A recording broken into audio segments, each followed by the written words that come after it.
Guys, তোমরা সবাই কেমন আছো? আশা করি সবাই খুব ভালো আছো এবং সুস্থ আছো। তো বন্ধুরা, আমি ভালো আছি এবং তোমাদের আশীর্বাদে আপাতত এখন সুস্থ আছি। তো কদিন থেকে ভিডিও দেবো করে ভিডিওটা দিতে পারছি না, কারণ শরীরটা খুবই অসুস্থ ছিল। তো কন্টিনিউ ভিডিওটা দিতে পারছি না তোমাদের, এই কারণে আমি খুবই দুঃখিত।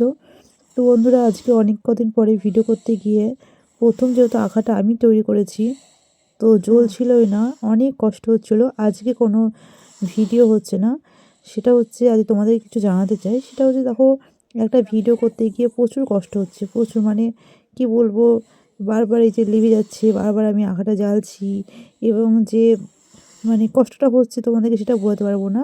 কিন্তু তোমাদের ভালোবাসাতে আমার এগুলো কিছু মনে হয় না। কিন্তু আজকে আমি কোনো এডিটিং করিনি, তোমাদেরকে সামনাসামনি দেখাচ্ছি যে আমি জাস্ট একটু চা করতে গিয়ে দেখো মানে আমার কী অবস্থা হয়ে গেছে। আজকে আমার মিনি কিচেনে আজকে রান্না করতে খুবই সমস্যা হয়েছে বন্ধুরা।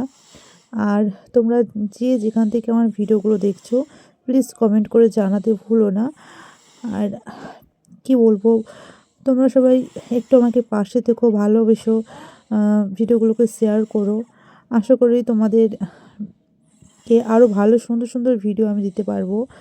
কিন্তু দেখো, মানে কি বলবো, বারবার আঁকাটা লেগে যাচ্ছিলো, এত অসুবিধা হচ্ছিলো আঁকাটা জ্বালাতে গিয়ে, তো জ্বলছিলোই না, খুবই কষ্ট হয়েছে। অবশেষে মানে পুরো নাজেহাল হয়ে পড়েছিলাম। আর আজকে দিনটা পুরো পুরো খারাপ গেছে আমার। তো অ্যাকচুয়ালি আমার ভিডিও করার খুবই সমস্যা, তার কারণ হচ্ছে আমার কোনো নির্দিষ্ট জায়গা নেই যেখানটায় বসে বসে ভিডিওগুলো করব। আর তাছাড়া ছোটো একটি বাচ্চা আছে, যে না ঘুমোলে আমার এই ভিডিওগুলো করা সম্ভব হবে না, প্রচণ্ড ডিস্টার্ব হবে। তো এই কারণে যাই হোক, আমি আমার যে ছোটো চৌকিটা আছে তার উপরেই এগুলো করছি আমি। তো বন্ধুরা, অবশেষে চা আমার কমপ্লিট হলো।